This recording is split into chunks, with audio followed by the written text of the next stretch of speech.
Last episode में हमने देखा था कि जिनू कामिश की शैडो को एक्सट्रैक्ट नहीं कर पाया था। उसके बाद वो कॉन्फ्रेंस के लिए वापस आ जाता है जहाँ जुनचुल उससे कहता है, मिस्टर संग आप मेरी कॉल को क्यों नहीं उठा रहे थे। जिनू उससे कहता है, ओह मैं कहीं ऐसी जगह पे था जहाँ रिसेप्शन नहीं था। जुनचुल कहता है, तो क्या आप मिस्टर यू से मिले। ये सुन के जिनू की कुछ भी समझ नहीं आता। वो जुनचुल से कहता है, क्या आप ये क्या कह रहे हो। जुनचुल बताता है, आपका कॉल आने के बाद वो चला गया। आपने कहा कि आप उसका ब्यूरो में इंतजार कर रहे हैं। जुनू कहता है, ये आप क्या कह रहे हैं, मैं तो अभी वहीं से आया हूँ। तभी एडम कहता है, ब्यूरो में विजिट करने वाले की लिस्ट में मिस्टर यू का नाम नहीं है। ये सुन के जुनचुल हैरान हो जाता है और वो कहता है, क्या ये अच्छी बात नहीं है। स्कैवेंजर गिल्ड का एक हंटर 2 घंटे पहले यू जुनू को लेने के लिए आया था। एडम बताता है, ये बात सच है कि स्कैवेंजर गिल्ड और फेडरल ब्यूरो ऑफ हंटर के काफी क्लोज की रिलेशनशिप है, पर उनके पास हमारे तरफ से काम करने का कोई भी अधिकार नहीं है। रुकिए मैं सीधा स्कैवेंजर गिल्ड से ही पूछ लेता हूँ। यह सब सुनने के बाद जिन्नू को कुछ अच्छा महसूस नहीं हो रहा होता। वो मन में कहता है, मुझे इसके बारे में बुरी फीलिंग आ रही है। आगे हम लोरा को देखते हैं। एडम ने इसे सब कुछ बता दिया होता है। वो कहती है, तो आप ये कहना चाहते हैं कि हम आर्जिन गिल्ड के मास्टर को लेने के लिए गए थे। तभी लोरा समझ जाती कि आखिर मैटर क्या है। वो मन में कहती है, रुको कहीं उसने तो कुछ नहीं किया ना। लोरा एडम से पूछती है, क्या मिस्टर संग को इसके बारे में पता है। एडम बताता है, नहीं अभी तक उनको इसके बारे में बताया नहीं गया। जो लोग मिस्टर यू के साथ थे उन्होंने इसके बारे में पूछताछ की है, जबकि मिस्टर संग तो ब्यूरो में थे। लोरा कहती है, ठीक है मैं अभी इसके बारे में देखती हूँ। एडम जिनू से कहता है, मिस्टर संग स्कैवेंजर गिल्ड ने कहा है कि वो जितना जल्दी हो सकता है उतना जल्दी हमसे कांटेक्ट करेंगे। लेकिन आगे हम देखते कि जिनू वहाँ से जा चुका था। आगे हम जिनू को एक बिल्डिंग के ऊपर छलांग लगाते हुए देखते हैं। वो कहता है, ये मेरी गलती है। चेयरमैन यू की जान बचाने के बाद मैं यू जिनू को गार्ड करने के लिए शैडो नहीं लगाया। जिनू को जिन्ना की दुर्घटना की याद आ जाती है। वो कहता है, अगर फिर से ऐसी दुर्घटना हो जाए, नहीं मैं ऐसे होने नहीं दूंगा। आगे जिनू अपने शैडोज को समन करता है और उन्हें जिन्हो को ढूंढने के लिए कहता है। शैडो हर जगह फैल जाती है। आगे हम आंद्रे को देखते हैं। उसके सामने उसके गिल्ड के एजेंट घायल पड़े हुए थे जो डोंगसू पे नजर रखे हुए थे। इससे आंद्रे समझ जाता है और वो कहता है, तो आखिर में वो चला ही गया। आंद्रे को डोंगसू पे बहुत ही ज्यादा गुस्सा आ जाता है। वो सभी से कहता है, चाहे जो कुछ भी चाहे करो, बस संग जिन्हो उसे ढूंढे। उससे पहले हमें उसे ढूंढना ही होगा। आगे हमें डोंगसू की तरफ का एक छोटा सा सीन दिखाते हैं। उसके बाद हमें फिर से जिन्हो को दिखाते हैं जो कि एक बिल्डिंग पे खड़ा हुआ था। जिन्हो अपने शैडोज के आसपास के लोगों की आवाजें सुन रहा था। हालांकि अभी भी उसे यू जिन्हो के बारे में कुछ पता नहीं चलता। जिन्हो सोचने लगता है और वो कहता है, क्या वो लोग उसे शहर से बाहर ले गए। पर जिन्हो डी रैंक का हंटर है। सिविलियन का एक झुंड भी उसे हरा नहीं सकता। तो अगर कार ब्यूरो में जाने वाली है और अचानक से शहर से बाहर जाने लगी तो यू जिन्हो समझ जाएगा कि कुछ तो गड़बड़ है। मुजरिम ने बस एक ही क्लू छोड़ा है कि वो स्कैवेंजर गिल्ड से थे। एक स्कैवेंजर गिल्ड का हंटर। हाँ, क्या वो वोंग डोंगसू जो वोंग डोंगसू का छोटा भाई हो सकता है। क्या वो हमारा यूएस में आने का इंतजार कर रहा था ताकि अपने छोटे भाई के डेथ के सच के बारे में पता कर पाए। मैं और जिन्हो ही डंजन से जिंदा वापस आए थे। मुझे यकीन है डोंगसू को शक है कि हमने ही उसके भाई को मारा है। किसे पता था कि मिस्टर वू की वार्निंग सच हो जाएगी। मैंने पहले क्या किया इससे कोई भी पछतावा नहीं है, लेकिन ऐसा कभी नहीं होता अगर मैं जिन्हो को गार्ड करने के लिए अपनी शैडो लगा देता। अगर उसे कुछ हो गया तो। आगे हम आंद्रे को देखते हैं। वो अपने एजेंट से पूछता है, क्या उसकी कुछ खबर आई। एजेंट बताता है, नहीं सर। आंद्रे मन में कहता है, क्या उसे अपनी जिंदगी की कोई परवाह नहीं है। नहीं नहीं, मिस्टर वोंग एस रैंक का हंटर है। उसे अपनी और जुनी की पावर के बीच का डिफरेंस पता है, फिर भी उसने ऐसी लापरवाही की है। इसका मतलब उसे पता था कि मैं बीच में आऊंगा। क्या मैं अपने हंटर के लिए कुछ ज्यादा ही दयालु हूँ। फिर आंद्रे लोरा को कॉल लगाता है और उसे पूछता है, लोरा क्या उसके बारे में कुछ पता चला। लोरा बताती है, ब्यूरो के कुछ रिकॉर्ड को यूज करके मैंने मिस्टर वांग के पिछले मंथ में जो कुछ भी हलचलें थी उसको एनालाइज किया है और 3 ऐसी जगह मिली है जहाँ पे वो नॉर्मल काम छोड़ के काफी बार गए हैं। ये सुन के आंद्रे लोरा से कहता है, हमारे सारे बंदों को उस जगह पे भेज दो, मैं भी वहाँ पे आ रहा हूँ। लोरा कहती है, मैं समझ गई सर। आंद्रे लोरा से कहता है, वैसे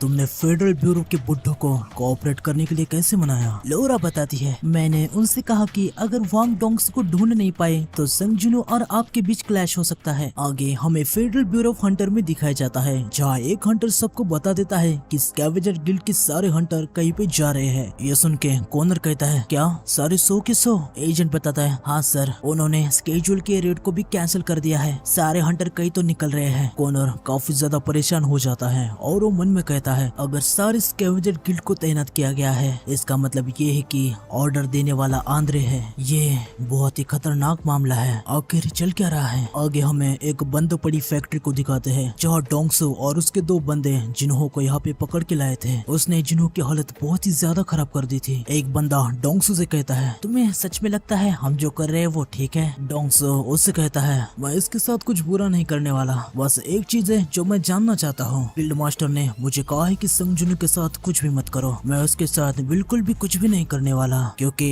एक दूसरा भी कोई है जो मेरे सवालों का जवाब दे सकता है। मैंने इसे कहा है अगर उस दिन डंजन के अंदर मेरे भाई के साथ क्या हुआ इसकी सच्चाई मुझे बता देगा तो मैं इसे जाने दूंगा। मुझे बस एक ही जवाब सुनना है कि संग जुनू ने मेरे भाई को मारा है। यूजुन हो, मुझे तुमसे दूसरा कोई काम नहीं है, मुझे बस वो शब्द सुनने हैं। आगे हम देखते कि डोंगसू यूजुनो के छाती में पंच मार के उसे उठने को कहता है। जुनू के मुंह से खून निकलने लगता है। साइड वाला बंदा डोंगसू से कहता है, मुझे लगता है ये टैंक है, काफी सहन कर रहा है, कोई साधारण व्यक्ति पहले ही मर जाता। डोंगसू कहता है, कौन सोचेगा इसके जैसे सुस्त दिखने वाले बंदे के पास इतनी हिम्मत होगी कि वो अपनी जबान नहीं खोलेगा। मैं इसकी बहादुरी की तारीफ करूंगा, लेकिन जिद्दी बन के इससे बाहर नहीं निकला जा सकता। आगे हम देखते कि डोंगसू यूजुनो के सर को पकड़ के पीछे की दीवार पे पटक देता है और उसे कहता है, सुनो, मुझे तुम्हें मारने का कोई भी इरादा नहीं है। ये जो बंदा पीछे देख रहे हो ना, एक काफी स्किल्ड हीलर है। जैसे ही तुम बार बार मरने की कगार पे होगे ये तुम्हें हील करता रहेगा। दूसरे शब्दों में कहूँ, जब तक तुम मुझे वो नहीं बताओगे जो मैं जानना चाहता हूँ, तुम्हें इस दर्द को हमेशा सहन करना होगा। ये जो फैक्ट्री है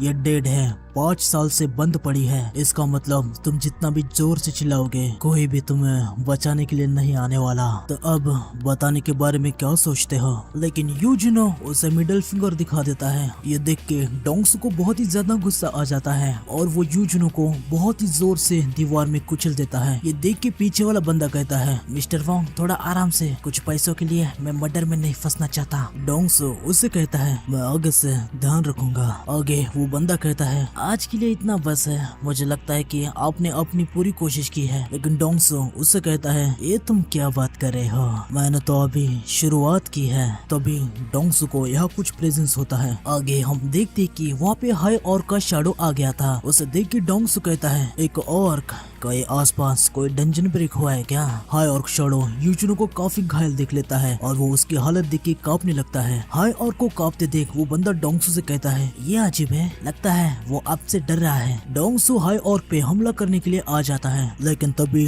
जुनू शैडो के साथ एक्सचेंज कर लेता है। आगे हमें जुनू के अपार्टमेंट को दिखाते हैं जहाँ जुनू की मॉम और जिन्हा टीवी को देख रही होती है। जुनू की मॉम कहती है, पता नहीं अभी जुनू क्या कर रहा होगा। फिर वहाँ बेरू भी आ जाता है। वो मन में कहता है, क्वीन मदर, कोई भी उस दुर्घटना से नहीं बच पाएगा जो किंग को खतरे में डाल दे। तभी जुनू टीवी पे आ जाता है। जिन्हा की मॉम उससे कहती है, देखो जिन्हा, तुम्हारा भाई टीवी पे आया है। जिन्हा कहती है, क्या सच में? बेरू भी जिन्हो को देख के काफी ज्यादा खुश हो जाता है, लेकिन तभी बेरू को कुछ फील हो जाता है और वो मन में कहता है, ये फीलिंग ऐसा मैंने पहले भी महसूस किया है, किंग अभी गुस्से में है। आगे हम काफी सारी कार्स को देखते हैं जो कि डोंगसू को ढूंढ रहे थे। तभी आंद्रे कार के ड्राइवर से कहता है, कार को रोको।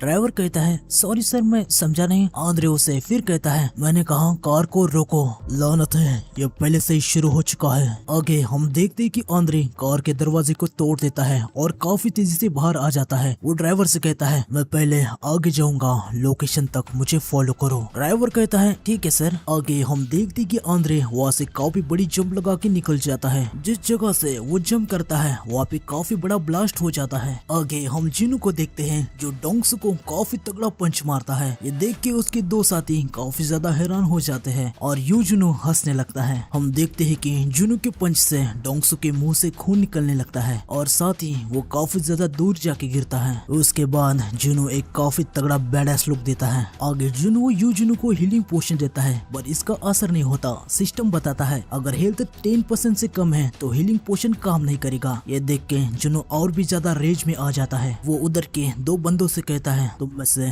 कोई हीलर है तो जल्दी से यूजुनो को हील करो। लेकिन इनको जुनू की भाषा समझने आती है। एक बंदा कहता है, हम कोरियन नहीं बोलते। तभी डोंगसू आ जाता है और वो इन बंदों से कहता है, वो तुम्हें उस बच्चे को हील करने करने को कह रहा है। फिर डोंगसू जुनू से कहता है, संग जुनू, ये हमारा पहली बार मिलना हुआ है ना? लेकिन जुनू डोंगसू को जरा सा भी भाव नहीं देता। वो इन बंदों से फिर से कहता है, मैं आखिरी बार कहने जा रहा हूँ, इसको हील करो। चश्मिश वाला बंदा कहता है, इसके लिए तुम्हें पहले मेरे बॉस को मनाना होगा। लेकिन तभी जुनू उसके मुंह को पकड़ लेता है और दीवार में बहुत ही जोर से पटक देता है, जिससे वो बंदा उधर ही नॉकआउट हो जाता है। आगे जुनू दूसरे बंदे से कहता है, क्या तुम भी हीलर हो? वो बंदा डर के मारे जोर से डोंगसू से कहता है, मिस्टर वांग, जुनू भी इस मामले में घुस जाएगा, इसके बारे में आपने नहीं बताया था। जुनू एक बार और दूसरे बंदे से कहता है, मैंने तुमसे कहा है कि तुम्हें हीलिंग मैजिक आता है। वो बंदा कहता है, नहीं मुझे नहीं आता। जुनू उसको भी पकड़ के जमीन पे जोर से पटक देता है। ये सब देख के डोंगसू जुनू से कहता है, मुझे पता ही था कि तुम ही हो जिसने मेरे भाई डोंगसू को मारा था। मैंने सही कहा ना?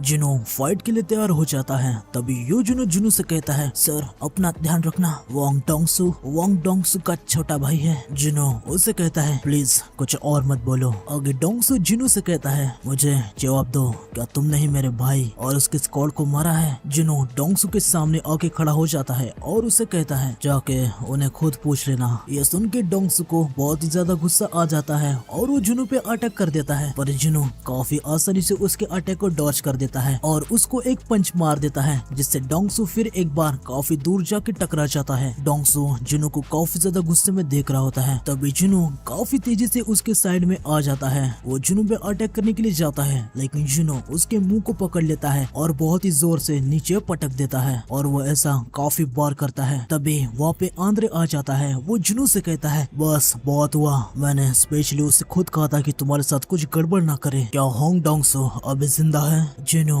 आंद्रे से कहता है, अभी के लिए जिंदा है। आंद्रे कहता है, ओह तो तुम काफी रिस्पॉन्सिव हो, मुझे लगता है हमें जल्दी से ये सब जो हुआ है इसके बारे में बात करनी चाहिए। उसको जाने दो, अगर तुम ऐसा करोगे तो मैं ऐसा दिखाऊंगा कि कुछ हुआ ही नहीं। जुनू आंद्रे से कहता है, अगर मैं मना करूँ तो? आंद्रे रेज में आ जाता है और वो जुनू से कहता है, तो मेरी रिक्वेस्ट नहीं रहेगी, पर एक ऑर्डर जरूर बनेगी। जुनू आंद्रे से कहता है, मुझे कोई भी दिक्कत नहीं है, और आगे वो डोंगसू को काफी दूर फेंक देता है। डोंगसू मन में कहता है, यही तो मैं चाहता था।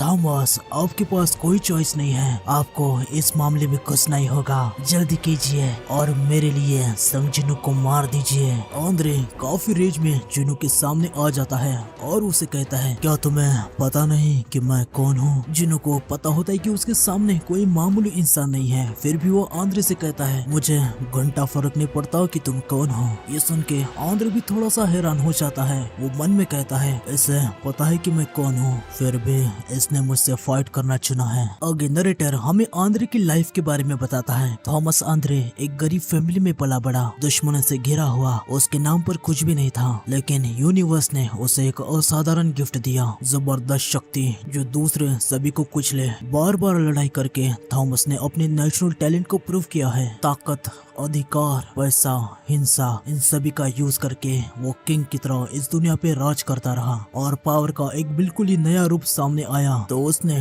ट्रू किंग बनने के मौके का यूज किया। जो कोई भी उसके रास्ते को ब्लॉक करना चाहा, उसने उनको डिस्ट्रॉय कर दिया, और जिसने भी उसे कम आंका, उसने उसको घुटनों पे ला दिया। हिंसा ही उसका न्याय था। अनुभव ने उसे सिखा दिया था कि अगर कोई लोग उसके हुक्म का पालन नहीं करेंगे तो उन्हें कैसा हैंडल करना है। Back to the fight, Andre जुनू पे अटैक कर देता है और उसे कहता है, तुम अब अपनी बेवकूफी को दोष दो। आगे हम देखते कि आंद्रे की लोकेशन को फॉलो करके उसके सारे एजेंट और हंटर यहाँ पे आ जाते हैं। तभी वहाँ पे काफी बड़ा धमाका हो जाता है। सभी लोग इस धमाके को देख के काफी ज्यादा हैरान हो जाते हैं। आगे हम देखते हैं कि जुनू ने आंद्रे को बाहर धकेल दिया है। आंद्रे के हंटर उसे कहता है, सर आप ठीक तो है ना? आंद्रे उन सभी को पीछे आने को कहता है। एक एजेंट सभी से कहता है, किसका वेट कर रहे हो, जल्दी से यहाँ से पीछे आ जाओ। आगे जुनू इग्रिस और कैसल को समन करता है और उनसे कहता है, जिन्हों को सबसे पास के हॉस्पिटल में ले जाओ, चाहे कुछ भी हो जाए, ये पक्का करना कि इसे अच्छा ट्रीटमेंट मिले।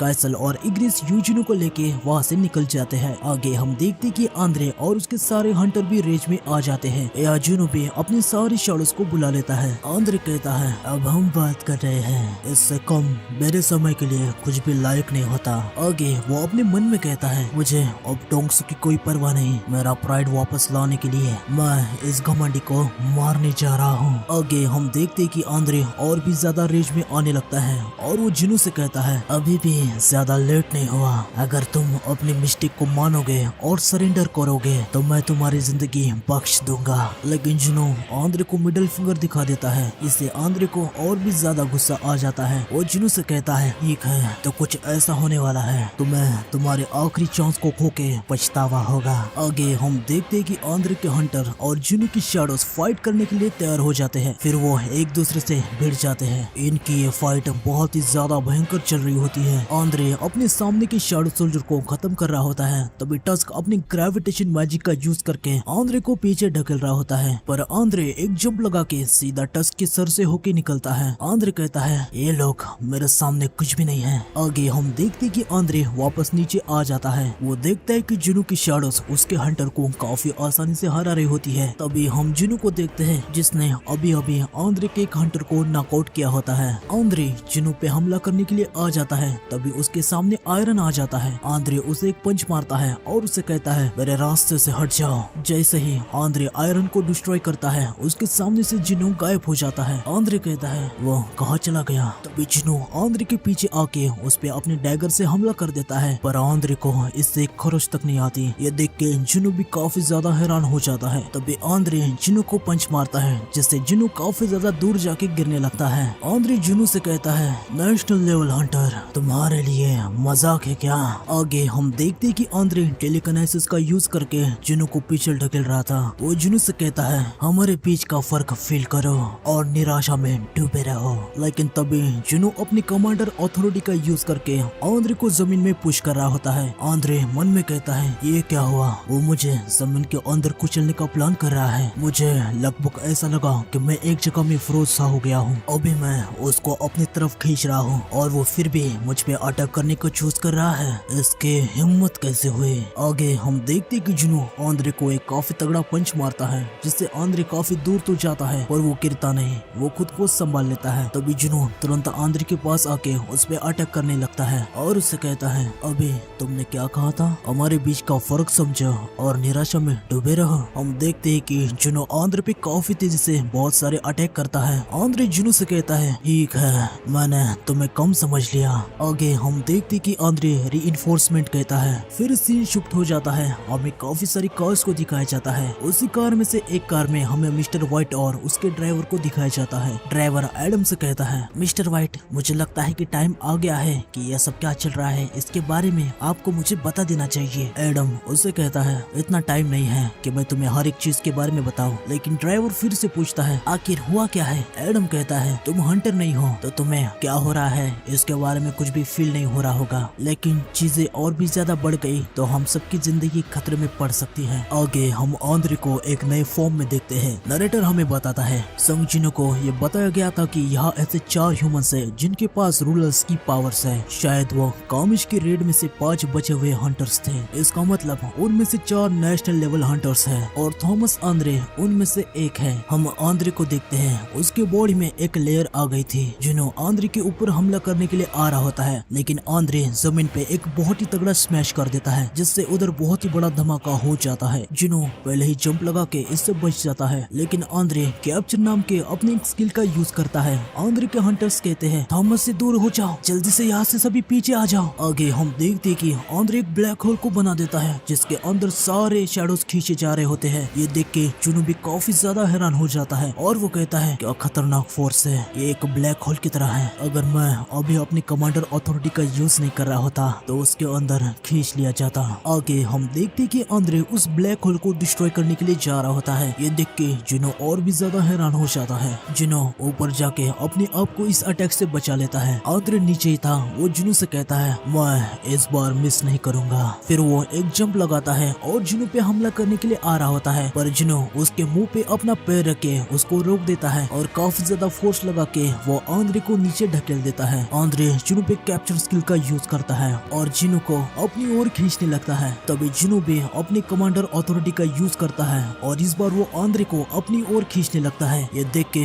आंद्रे काफी ज्यादा हैरान हो जाता है और वो मन में कहता है क्या इस बार वो मुझे अपनी ओर खींच रहा है, वो भी काफी ज्यादा तेजी से। वो मुझ पे सीधा ज्यादा हमला करने की कोशिश कर रहा है। खैर कोई बात नहीं, मैं खुशी से इसे एक्सेप्ट करता हूँ। आंद्रे रीइंफोर्समेंट का यूज करके अपने शरीर के लेयर को फिर से रीजनरेट कर देता है। फिर दोनों जुनो और आंद्रे एक दूसरे को पंच करते हैं, लेकिन जुनो का पंच बहुत ही ज्यादा पावरफुल होता है। उसके पंच से आंद्रे के हाथ की शील्ड टूट जाती है और वो नीचे गिर जाता है। जुनो भी नीचे आ जाता है। आंद्रे बहुत ही ज्यादा गुस्सा हो जाता है। वो जुनो को पंच मारने के लिए आ जाता है, लेकिन जुनो उसके पंच को डॉज कर देता है। उसके बाद वो आंद्रे के चेहरे को पकड़ के अपने घुटने से बहुत ही जोर से उसके चेहरे पर हमला कर देता है। उसके बाद आंद्रे के चेहरे का कवच भी क्रैक हो जाता है। तभी वहाँ पे एडम्स और उसके साथी आ जाते हैं। एजेंट एडम से कहता है, वाह काफी खतरा हो सकता है, तो अपने आप को संभालो। एडम कहता है, अभी अभी ये क्या हुआ? मैंने बस ऐसे ही चीजों को देखा या मैं सच में ये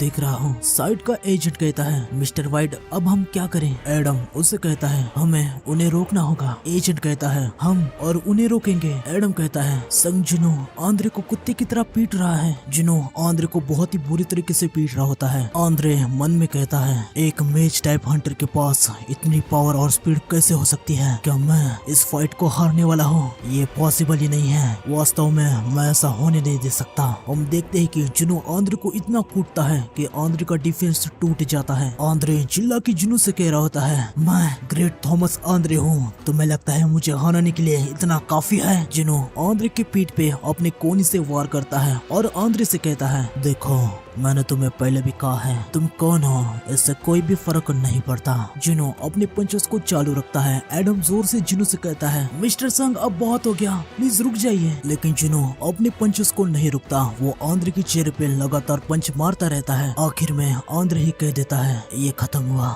मैं हार मानता हूँ। जुनो रुक जाता है। एडम काफी ज्यादा हैरान हो जाता है और वो कहता है, मुझे यकीन नहीं हो रहा उसने ग्रेट थॉमस आंद्रे को इतना कूटा। एडम मन में कहता है, मुझे नहीं पता कि कोई हंटर है जो आंद्रे को इतना डैमेज पहुंचा सकता है। वास्तव में सवाल ये है कि क्या कोई इतना कैपेबल भी है जो ये सब कर पाए? पूरी दुनिया पागल हो जाएगी जब ये न्यूज पूरी दुनिया में फैल जाएगी। एडम एक हीलर से कहता है, जल्दी से उन्हें हील करो। हीलर बताता है, इनकी सारी हड्डियां टूट चुकी है और इनका खून भी बहुत ही ज्यादा बह गया है। मैं अकेला खुद से ये सब नहीं कर पाऊंगा, हमें और भी हीलर चाहिए। ये जुनो के अटैक के सामने इसलिए टिक पाए हैं क्योंकि नेशनल लेवल के हंटर है। कोई दूसरा इतना डैमेज लेता तो वो उसके लिए 10 बार मरने जैसा होता। एडम कहता है, चलो अच्छी बात है कि ज्यादा कुछ गंभीर नहीं हुआ। तो आज के एपिसोड में बस इतना ही। मिलते हैं नेक्स्ट एपिसोड में। सायोनारा।